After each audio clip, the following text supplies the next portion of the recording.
आता सीबीआयने जी चार्जशीट दाखल केलेली आहे त्या चार्जशीटमध्ये स्पष्टपणे त्यांनी सांगितलेलं आहे कशा प्रकारे गिरीश महाजनांवर मोका लागला पाहिजे, गिरीश महाजनांवर खोट्या केसेस लागल्या पाहिजे, याकरता वारंवार गृहमंत्री म्हणून अनिल देशमुख यांनी त्या ठिकाणी दबाव टाकला आणि हे गुन्हे दाखल करायला लावले।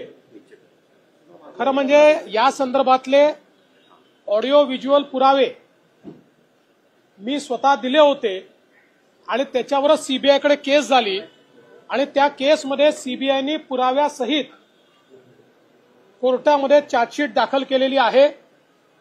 त्यामुळे महाविकास आघाडीच्या सरकारमध्ये कशा प्रकारे विरोधी पक्षाच्या आमदारांना मोका लावणे, खोट्या केसेस टाकणे, खोट्या केसेसमध्ये फसवणे याची मोडस ऑपरेंडी होती हे आपण सगळ्यांनी नीट बघितलेलं आहे। श्याम मानवाने तुमच्यावर देखील अशा पद्धतीचा आरोप केलेला आहे।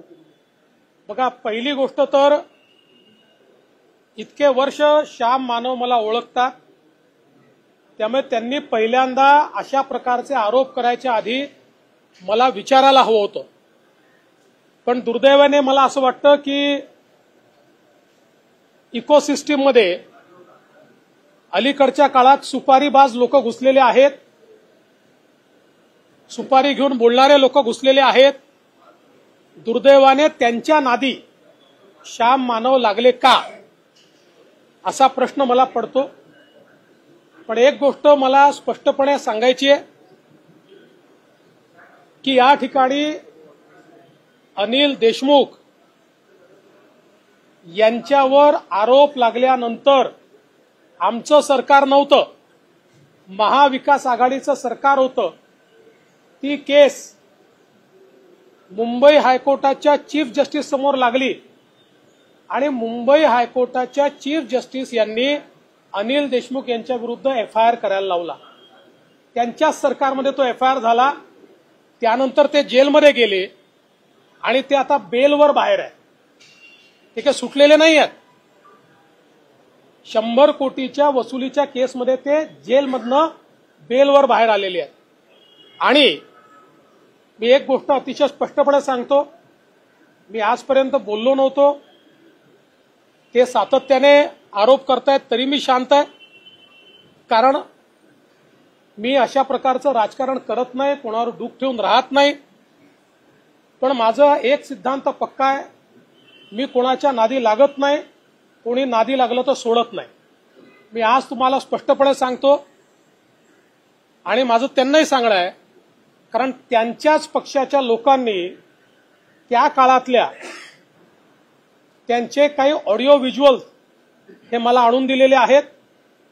त्यामध्ये ते उद्धव ठाकरेंबद्दल काय बोलतायत, ते पवार साहेबांबद्दल काय बोलतायत, या संपूर्ण जे आरोप आज आमच्यावर लावतायत त्या संदर्भात ते काय बोलतायत, वाझेवर ते काय बोलतायत, या सगळ्या गोष्टी आहेत। माझ्यावर वेळ आली तर मला त्या पब्लिक कराव्या लागतील। मी अशा प्रकारचं राजकारण करत नाही, पण रोज जर कोणी खोटं बोलून या ठिकाणी नरेटिव्ह सेट करण्याचा प्रयत्न करत असेल तर त्यांनी एवढं लक्षात ठेवावं, देवेंद्र फडणवीस पुराव्याशिवाय कधीच बोलत नाही। सर, कल यूनियन बजट आया, उस पर राहुल गांधी ने कहा कि ठाण्यामध्ये 1.5 महिना पाकिस्तानात जाऊन एक सनम नजमाबुल असं नाव आहे, त्या महिन्याचं 1.5 महिना पाकिस्तानातून करण्याची माहिती येते। एकंदरीत फसवणूक झालेली दिसून येते। याच्या संदर्भात नाही, या संदर्भात अगदी सखोल चौकशी केली जाईल आणि सखोल चौकशी करून त्या संदर्भात योग्य ती कारवाई केली जाईल। सर, तुम्हाला एकंदरीत टार्गेट केलं जातं मनोज जरांगे असं आहे, आता मनोज जरांगेंची जी केस आहे ही 2013ची केस आहे। यापूर्वी देखील त्या केसमध्ये त्यांचा नॉन बेलेबल वॉरंट निघाला, तो त्यांनी जाऊन कॅन्सल केला। कुठल्याही क्रिमिनल केसमध्ये जर तुम्ही तारखेवर हजर राहिला नाहीत तर त्या ठिकाणी नॉन बेलेबल वॉरंट निघतो। तो नॉन बेलेबल वॉरंट तुम्ही तारखेवर हजर राहिला की तो रद्द होतो। तशाच प्रकारे मागच्या काळातही त्यांचा असा वॉरंट निघाला, तो त्यांनी जाऊन कॅन्सल केला। आता पुन्हा ते तारखेवर गेले नाहीत, त्यामुळे पुन्हा त्यांचा वॉरंट निघालाय, त्याच्याशी आमचा कोणाचाही संबंध नाही आहे. ते जर तारखेवर गेले तर जज तो वॉरंट कॅन्सल करतील. आमच्याही बद्दल असे वॉरंट निघाले आहेत यापूर्वी. आमच्यावर अनेक आंदोलनाच्या केसेस आहेत. त्या केसेसमध्ये जेव्हा जेव्हा आम्ही गेलो नाही त्यावेळी आमच्यावर वॉरंट निघाले. आम्ही जाऊन त्या ठिकाणी सांगितलं आम्ही हजर झालो तर ते वॉरंट रद्द होतात.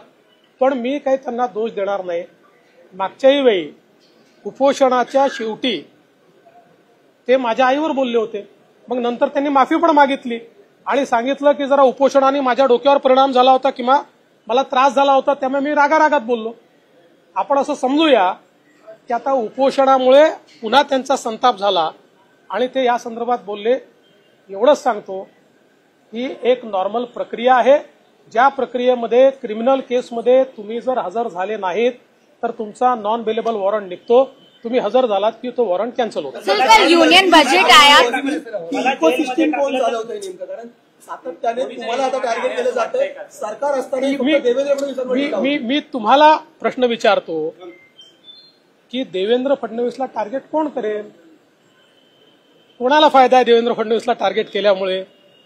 जसं तुम्ही म्हणालात फक्त आणि फक्त टार्गेट एकच देवेंद्र फडणवीस. ही देवेंद्र फडणवीसची जी काही शक्ती आहे, लोकांचं प्रेम आहे, हे कोणाला समजतं? हे कोणाला घातक वाटतं?